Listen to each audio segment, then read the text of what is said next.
KTR quash petition కి సంబంధించి నేడు తెలంగాణ హైకోర్టులో విచారణ జరగనుంది. ఈ నేపథ్యంలో బీఆర్ఎస్ శ్రేణుల్లో తీవ్ర ఉత్కంఠ నెలకొన్న పరిస్థితి కనిపిస్తోంది. పూర్తి సమాచారం మా ప్రతినిధి నరేష్ అందిస్తారు. Naresh, BRS party working president KTR కి సంబంధించిన క్వాష్ పిటిషన్ ఈ రోజు హైకోర్టులో విచారణకు రాబోతున్న నేపథ్యంలో ఏం జరగబోతుందన్న ఉత్కంఠ కొంత బీఆర్ఎస్ వర్గాల్లో కనిపిస్తుంది. వాస్తవానికి ఫార్ములా ఈ రేస్ కేసుకు సంబంధించి మొదటి నుంచి కూడా చాలా కాన్ఫిడెంట్ గా కేటీఆర్ కనిపిస్తున్నారు, మాట్లాడుతూ వస్తున్నారు. పార్టీ శ్రేణిలో పార్టీ శ్రేణిలో కొంత ధైర్యాన్ని నింపే ప్రయత్నం చేస్తున్నారు. అయినప్పటికీ కూడా సమయం దగ్గర పడుతున్న కొద్దీ అంటే ఈ రోజు వరకు కేటీఆర్ ను అరెస్ట్ చేయొద్దంటూ కూడా అటు హైకోర్టు తీర్పునిచ్చిన నేపథ్యంలో ఈ రోజు మళ్ళీ ఈ పిటిషన్ వాయిదాకు రాబోతుంది.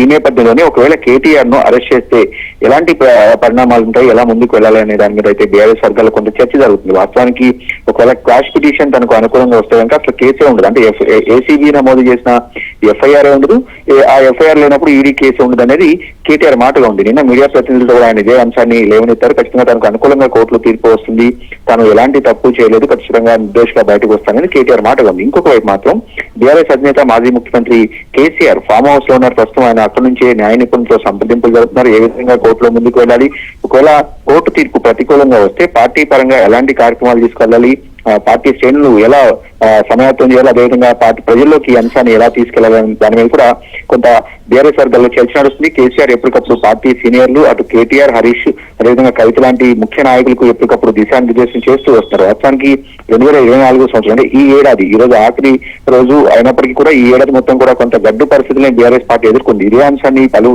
వేదికల మీద స్వయంగా కేటీఆర్ కూడా ప్రస్తావించారు.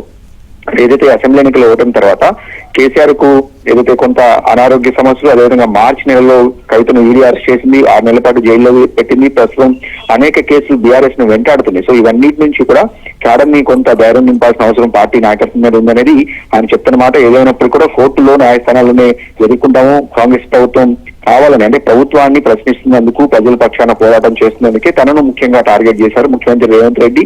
అదేవిధంగా తెలంగాణ ప్రభుత్వం ఇవన్నీ కూడా వాంటెడ్ గా కావాల్సి తనను ఇబ్బంది పెడుతున్నారనేది కేటీఆర్ మాటగా ఉంది. తమ హయాంలో ఎక్కడా తప్పు జరగలేదు, ముఖ్యంగా ఫార్ములా రేస్ వలన హైదరాబాద్ బ్రాండ్ ఇమేజ్ పెరిగింది, అదేవిధంగా 600 కోట్ల రూపాయలు ప్రభుత్వానికి లాభాలు వచ్చాయి తాను తీసుకున్న నిర్ణయం వల్ల అనేది కేటీఆర్ చెప్తున్నారు. ఇంకొక ప్రధానంగా ఆయన ఒక మాటను పదే ప్రస్తావిస్తున్నారు. ఈ అంశానికి సంబంధించి అధికారులకు ఎలాంటి సంబంధం లేదు. ఏదైతే ఫార్ములా ఈ రేస్ కంపెనీ ఉందో వాళ్ళకి చెల్లించిన 55 కోట్ల రూపాయలు తను మౌఖికంగా అంటే మంత్రి హోదాలో తను ఇచ్చిన ఆదేశాల మేరకే అధికారులు చెల్లించారు తప్ప అధికారులకు ఎలాంటి సంబంధం లేదు. తన పూర్తి బాధ్యత తనదే, తన ఆదేశాలతోనే ప్రభుత్వం చెల్లించిందనేది కేటీఆర్ పదే చెప్తున్నారు. తను ఎక్కడ కూడా మాట మార్చలేదు, ఇదే మాట మీద కట్టుబడి ఉన్నాను.